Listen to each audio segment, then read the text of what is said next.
በስመ አብ ወወልድ ወመንፈስ ቅዱስ አሐዱ አምላክ አሜን። ክርስቶስ ተንሥአ እሙታን በዐቢይ ኃይል ወሥልጣን አሰሮ ለሰይጣን አግዓዞ ለአዳም ሰላም እምይእዜሰ ኮነ ፍስሐ ወሰላም። በሰላም በጤና በሕይወት በክብር ለትንሣኤ ያደረሰን ከጨለማ ወደ ብርሃን ከሞት ወደ ሕይወት ከውድቀት ወደ መነሳት ከግራ መጋባት ወደ ሰላምና ወደ ዕረፍት ያመጣን የአባቶቻችን አምላክ የእኛም የልጆቻችን አምላክ እግዚእነ ኢየሱስ ክርስቶስ ከሰማይ አባቱ ከሕያው መንፈሱ ጋር የተመሰገነ ይሁን። እንደምን አላችሁ? እንኳን ለብርሃነ ትንሣኤው በሰላም በጤና አደረሰን አደረሳችሁ። የእግዚአብሔር ልጆች እንግዲህ እኛ የትንሣኤ ልጆች በመሆናችን ይህንን ትልቅ ሰላምታ እንድንለዋወጥ በጎ ፈቃድ ሆኗል።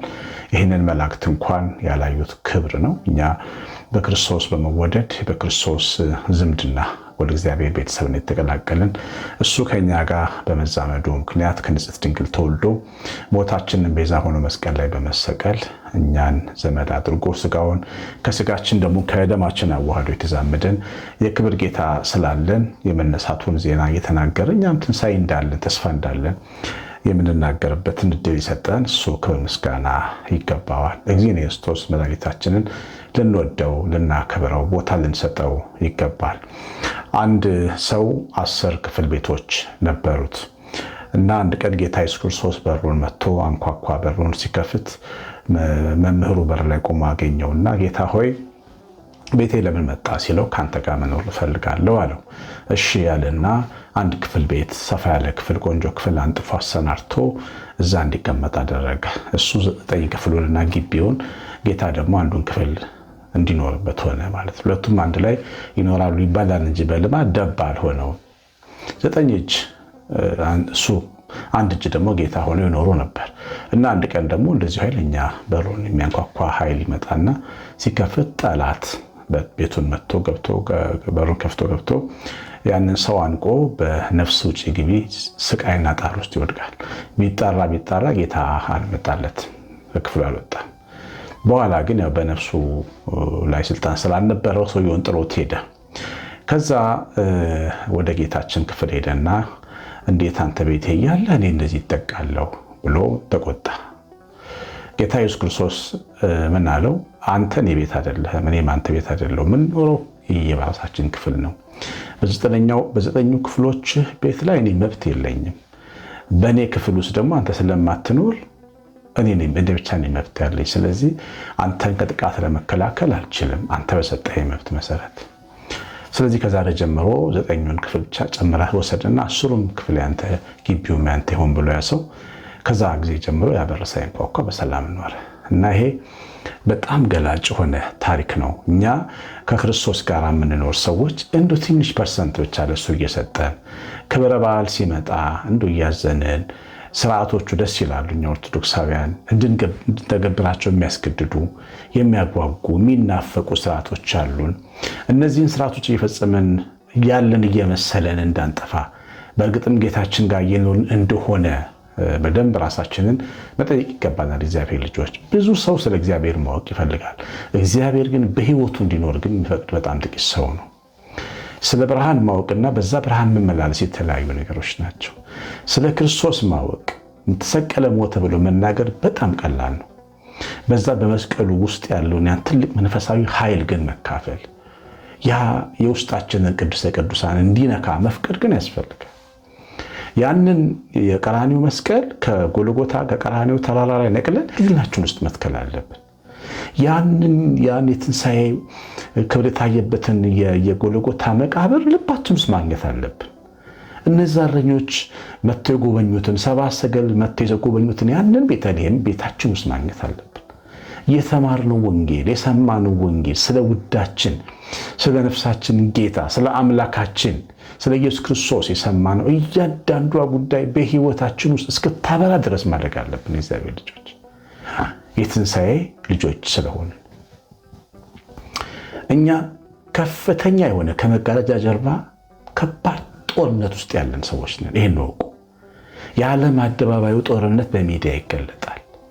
የሰዎች ግጭት በተለያዩ ሁኔታዎች እናውቃቸዋለን። እኛ ውስጥ ያለውን የመንፈስ ጥቃት፣ እኛ ውስጥ ያለውን የህሊና ቁስልና ጦርነት ከክርስቶስ ጋር ባለመኖራችን ወይም ደግሞ ለመኖር ስንሞክር የሚደርስበንን ጥቃት እኛ ነን የምናውቀው። በውስጣችን ኩራት የሚባል ዓለም ይመጣል፣ ይቀሰቀስብናል።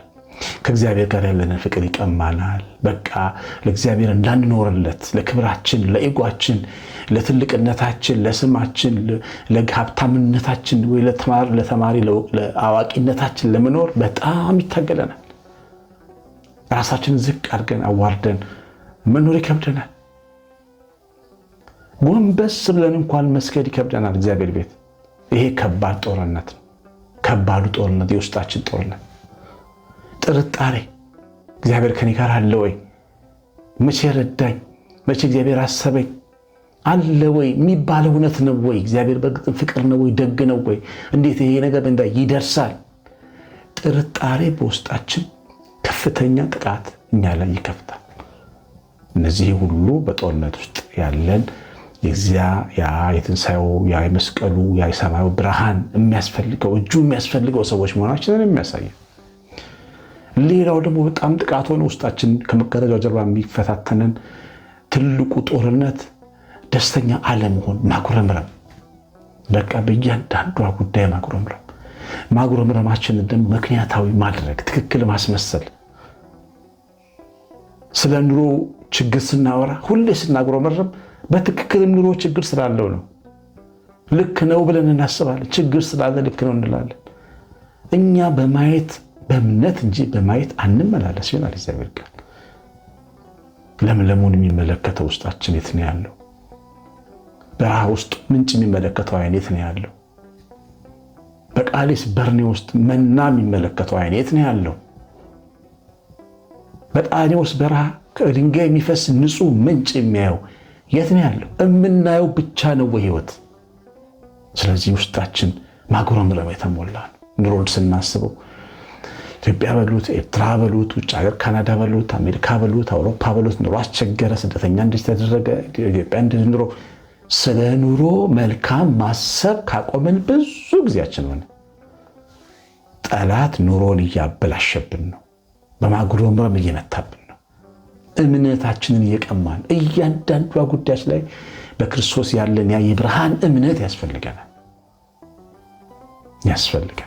ያንን እምነት ግን እንዳንቀማ መጠንቀቅ አለብን። ትልቁ ጦርነታችን ከመጋረጃው ጀርባ በልባችን ውስጥ አለመደሰት፣ ማጉረምረም፣ ማማረር፣ ፖለቲካ ሀገርን የምንወድ ነው የሚመስለን ስናደርገው፣ ግን በቃ እያንዳንዷ ጉዳይ ላይ ከአፋችን ስድብ ነው፣ ኃይለኛ ቃል ነው፣ የሚዘገንን ቃል። አባቶች የሚባሉት መንፈሳዊ የሚባሉት ሲቪሎቹ ሁሉ ሰው እንደዚህ አይነት በዚህ መንፈስ ሰላም የምታደር ሀገር እናገኛለን ማለት ዘበት ነው።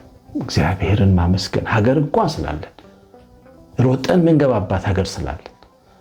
እግዚአብሔር ልጆች፣ ከአሜሪካን ሀገር የመጣን ሰባኪ ምን አለ? እኔ አለ ፓስፖርት የአሜሪካዊ ልቤ ግን ኢትዮጵያዊ ነው ይለኛል። ልቤ እውነቱን ይነግረኛል። ወረቀቴ ግን የውጭ ሀገር የአሜሪካ ዜጋ ነው ይለኛል፣ የካናዳ ዜጋ ነው ይለኛል። አያችሁ፣ ሀገር አለ ተመስገን ማለት እግዚአብሔር አብሮን እንዲሰራ፣ ችግርን እንዲያስተካክል፣ ውስብስቡን እንዲፈታ በምስጋና መባ በፊቱ መቅረብ፣ ያ ብርሃን፣ ያ የትንሣኤ ብርሃን የምናይበት እንዲሆን ሰላምን መናገር፣ ለልጆቻችን ሰላምን ማስተማር አለብን።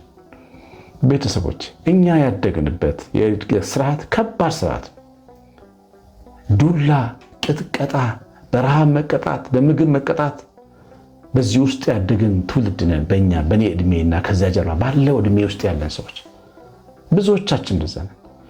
አብዛኞቻችን ጦርነት እንወዳለን፣ ውጊያ እንወዳለን፣ በቃላት እንዋጋለን፣ በመሳሪያ እንዋጋለን። ያ የክርስቶስ ብርሃን በልባችን ውስጥ በርቶ አንድ ቀን እንኳን መሞት አለበት። ግን ሁልጊዜ ጨለማ ልባችን ውስጥ አለ። ኩራታችን፣ ኃይለኝነታችን፣ አሸናፊ መሆናችን አባዜ ከፍተኛ ጥቃት ላይችን ላይ ከፍቶብናል።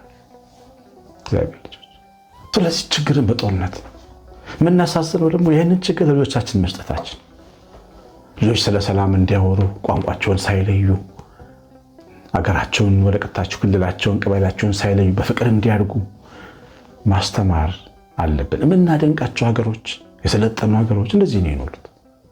እግዚአብሔር የብርሃን ልጆች ይላል እግዚአብሔር ቃል። የዚህ ዓለም ልጆች ይላል እግዚአብሔር ቃል ከብርሃን ልጆች ይልቅ ለትውልዳቸው ልባሞች ናቸው። ከብርሃን ልጆች ይልቅ አሜሪካውያን ለትውልዳቸው ልባሞች ናቸው። ካናዳውያን ልባሞች ናቸው። እንግሊዛውያን ልባሞች ናቸው። ፈረንሳውያን ልባሞች ናቸው።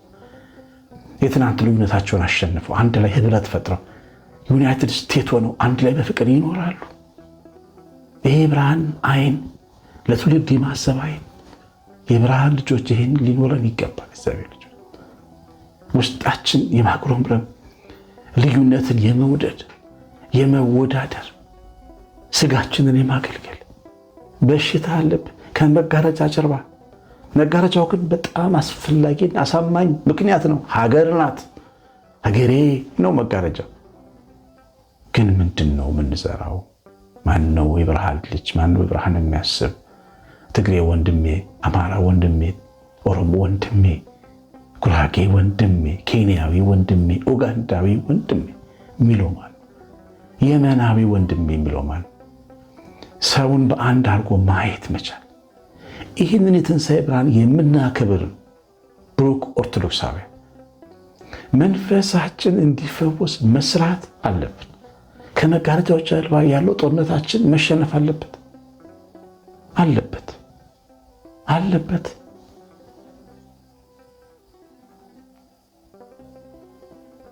ነጋችንን ትተነው ስንሄድ የዓለም ልጆቻችን የሚኖሩበት ሀገር እንዲኖረን መስራት አለብን። ይበልጡናል እኮ አንዳንዴ ልጆቻችን አድገው እነሱ ይበልጡናል፣ ጥግ ያስይዙናል። እንደዛ ግን እንዳንሆን ልጆቻችንን የምንመራና ምሳሌ የምንሆናቸው እንድንሆን ይሄ በውስጣችን ያለ የቁጥኝነት የማጉረምረም የኃይለኝነት መንፈስ ግን በቃ ቤተክርስቲያን ይመጣል፣ ቤተክርስቲያን ገብቶ ይወጣል።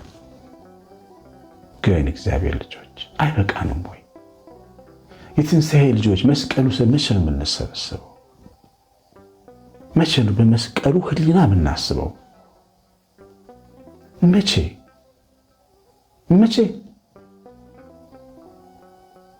መቼ ነው እንደዚህ የምንሆነው?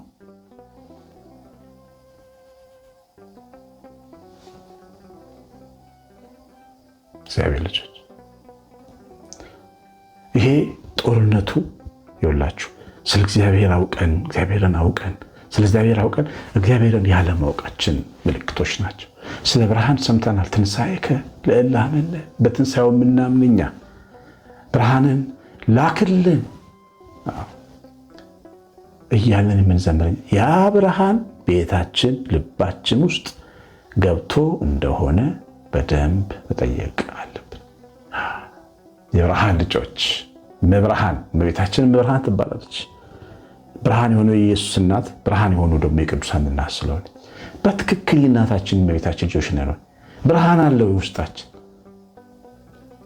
ለመለያየት እጅግ ቅርብ ነን። መስቀል የያዘ ክርስቲያኖች ነን፣ ባለማተሞች ነን። መስቀል የያዘ ግን አይመራንም። የመስቀል ዓላማ የያዘ ይመራናል። ጥሩ አፍ ያለው ይመራናል። ኃይለኛ ይመራናል። ጥሩ ተናጋሪ የሆነ ጎሳችን ይመራናል። ውጤቱ ምን ይሁን አንጠይቅ፣ አብረን እንጠፋለን። ያ የክብር ጌታ ቤታችን ውስጥ ቦታ ያጣል። ያችሁ እንደሚሰበከው እንደሚቀደሰው እንደሚቆመው ማህሌት እንደሚተጋው ትጋት ቅድስና ዝናብ ሆኖ ይዘንብልን ዘንድ ወደ ራሳችን የምንመለከትበት አይን ያስፈልጋል። እግዚአብሔር ልጆች ይህን ስውር ጦርነት በደንብ ማወቅ አለብን። ብፁዕ ወቅዱስ አቡነ ሽኖዳ ምን ይላሉ? ወደ ጥፋት የሚወስድ መንገድ በምክንያት እርከን የተሰራ ነው ይላሉ። ይሄ ታይልሱ ምጣፉ የደረጃው ንጣፍ የደረጃው እብነ በረድ ምክንያት ነው፣ ሪዝን ነው፣ በቂ ሪዝን። ምክንያት የሚባለው ንጣፍ ላይ የረገጥን ወደ ጥፋት እንሄዳለን። ፍቅር ግን ከምክንያቶች በላይ ነው። ክርስቶስን ማወቅ ከምክንያቶች በላይ ነው። አባቶቻችን ጥንት የነበሩት እንደዚያ ነው የኖሩት። ገብረ መንፈስ ቅዱስ ግብፃዊ ነበሩ። ኢትዮጵያን ሀገር አድርገው ለኢትዮጵያ ጸልየውን የሞቱት፣ ኢትዮጵያ ውስጥ ገድመውን የሞቱት አባ ሙሴ ጸሊም አበሻ ኢትዮጵያዊ ነው። ግብፃውያን መካከል ገብቶ በግብፅ ገድሞ የግብፅ አባቶች መምህር ሆኖ ነው ያለፈው። ጥቁር ኢትዮጵያዊ ምንድን ነው ይህ ድንበር እንዴት ፈረሰ ብትሉ በክርስቶስ በፍቅር ሕግ ስለኖሩ ልዩነታቸውን ረክጠው ጥለው በፍቅር መንፈስ ስላደሩ በብርሃን ስለተመላለሱ ያ ነው። ተስዓቱ ቅዱሳን የውጭ ሀገር ዜጎች ናቸው። 9 ቅዱሳን የውጭ ሀገር ዜጎች፣ እነዛ ነጮች አባቶቻችን ናቸው።